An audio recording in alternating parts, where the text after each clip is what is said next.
All right, so in this video, we're going to talk primarily about distribution channel management. How do we manage how our guests are booking their rooms at our hotels? So as revenue managers, we want to look at how we get our rooms out to potential guests, and we want to hopefully have guests purchase through different distribution channels that produce the highest revenue. They're the most cost effective, and they're easily controlled for us. So one of the most profitable ways distribution channels is booking direct with the hotel. And then we're going to talk about, working with third parties and different websites and things like that. Okay, so guests will make their reservations directly or indirectly.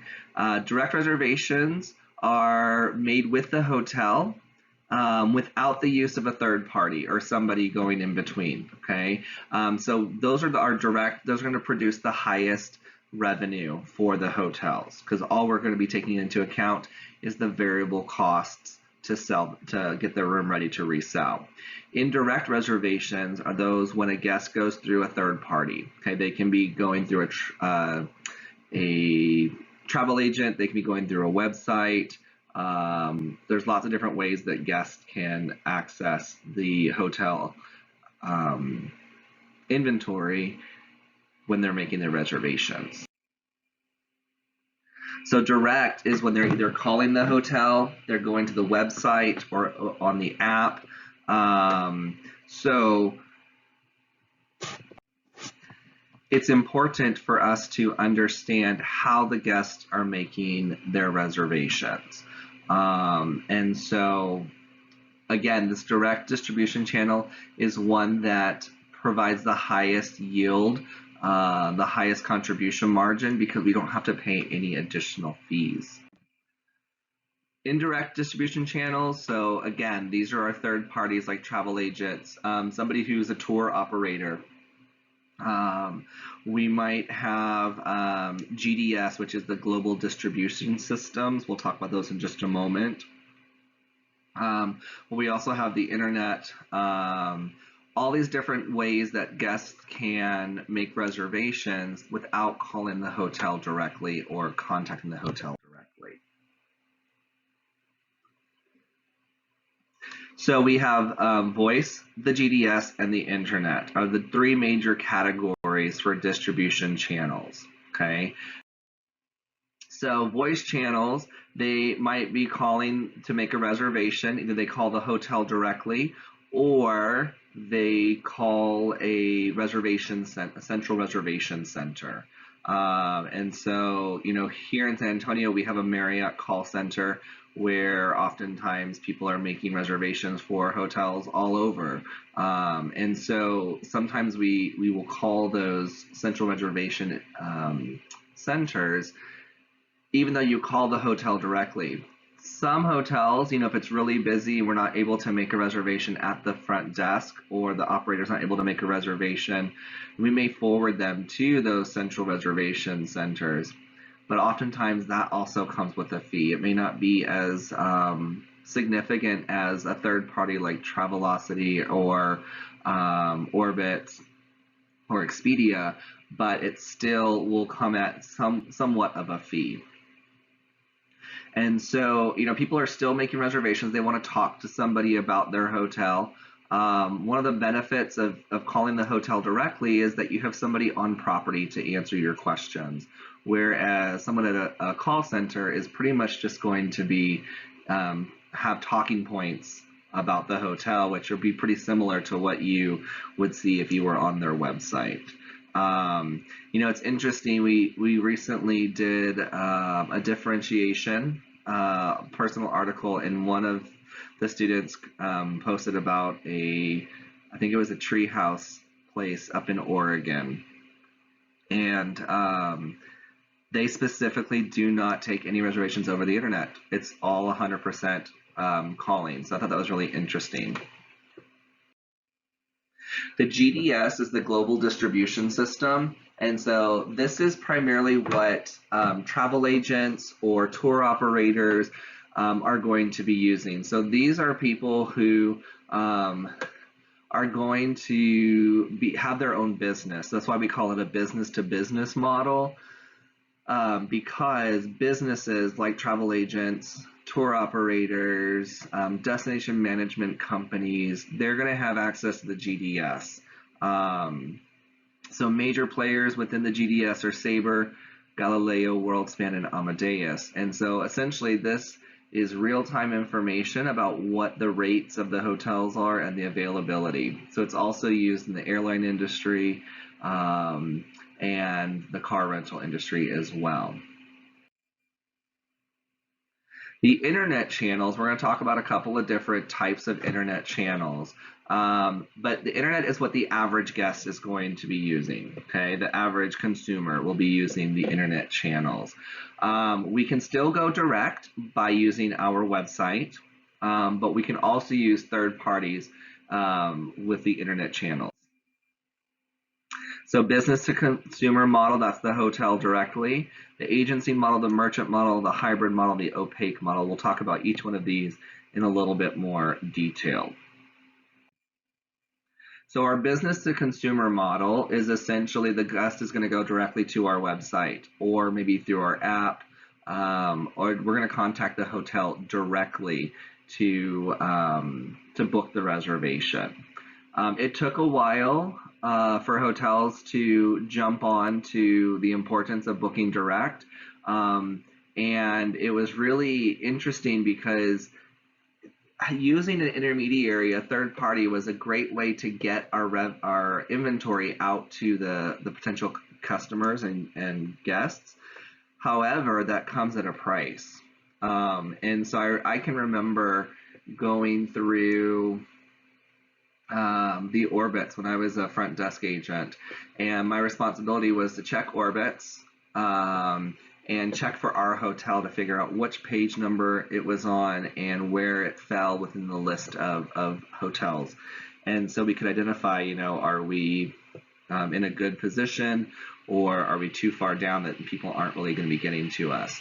So now hotels are designing their websites to where it's much easier to book hotel rooms through their websites, and even now through their apps as well. When we're thinking about effective business to consumer communications, we want to make sure that oftentimes people, when they're searching they may search for a Riverwalk hotel. Well, if we are on the Riverwalk, when we're developing our website, we want to make sure that we have the appropriate tags.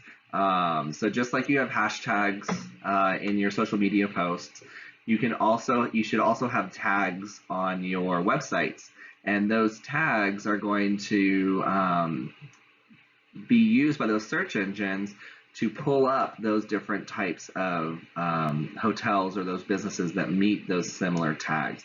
And so we want to make sure that we have that search engine optimization by applying the appropriate tags. We want to also maybe include some kind of social media component. So whether it's our Facebook, our Snapchat, our Pinterest, or whatever, we can look at ways to communicate with our potential guests through those different models as well. So we have the three different types of models we use with intermediaries: the agency, the merchant, and the opaque. With the agency model, this is where the hotel pays a commission on each sale. Okay, so it may be a 20%, 30% commission. This one allows the most control over our rate when it comes to pricing the rooms. And so the agency model is more preferred with the hotels because they have that greater control over it. The merchant model is where the hotel will sell rooms to an intermediary at a discounted price, and then the merchant or the intermediary will then increase the price, and they'll just keep that difference. So in this case, we don't necessarily have as much control over our rates. And this is where an issue with that rate parity can come into play. So, if we're selling the rate, our rate on our website is $99, and we sell something to a merchant intermediary for $65, and they only mark it up to $85. Well, that's $15 difference, and so the guest may go over that. So it makes that rate parity a little bit less achievable. So we want to make sure that that we're still achieving that rate parity. Okay. The last one, the hybrid model kind of combines both. Oftentimes they'll use this for bundling packages that will also include, in addition to the hotel, they'll include rental cars. They'll also include airfare and the hotel room all together. So the last one is the opaque model. And when I think of the word opaque, the definition of opaque is you can't see through it. So a wall would be opaque. I don't know what's on the other side. And so with this allows us to protect our rate parity. We can unload unused inventory without sacrificing the guest seeing that the rate that they're paying for the hotel room on the intermediary site versus what they would pay at our hotel is significantly different. And so, Priceline and Hotwire are perfect examples of opaque models. I'm searching for a 3-star hotel in San Antonio, and I don't know what hotel I'm staying at. I just know that I'm going to be downtown San Antonio, or I'm going to be out by SeaWorld or Six Flags. I don't really know the hotel I'm staying at until I've actually paid the price. So think about that opaque model. It allows us to preserve our rate parity while still unloading unused inventory at the same time. So the purpose that we want to look at from revenue managers is that it's almost a necessary evil that we use or we accept reservations through these third parties, because people have been trained to do that. But now you've been seeing a lot of lately, a lot of commercials and advertising about booking direct with the hotels. And for the hotels, it's great. We're going to spend money on advertising and marketing for that. But we also want to make sure that we're encouraging guests to book direct, because that provides the highest amount of revenue and net revenue per each room that we sell. One of the biggest ways that people are encouraging guests to book direct is by offering the frequent guest programs or the rewards programs. So for Marriott, that's Bonvoy. For Hilton's, it's Hilton Honors. And pretty much every major chain has its own kind of rewards program. And we have to, guests have to book direct with us. They can't book with somebody else and then get the rewards points from that and for that visit. And so that's one way that we can encourage guests to book direct with us.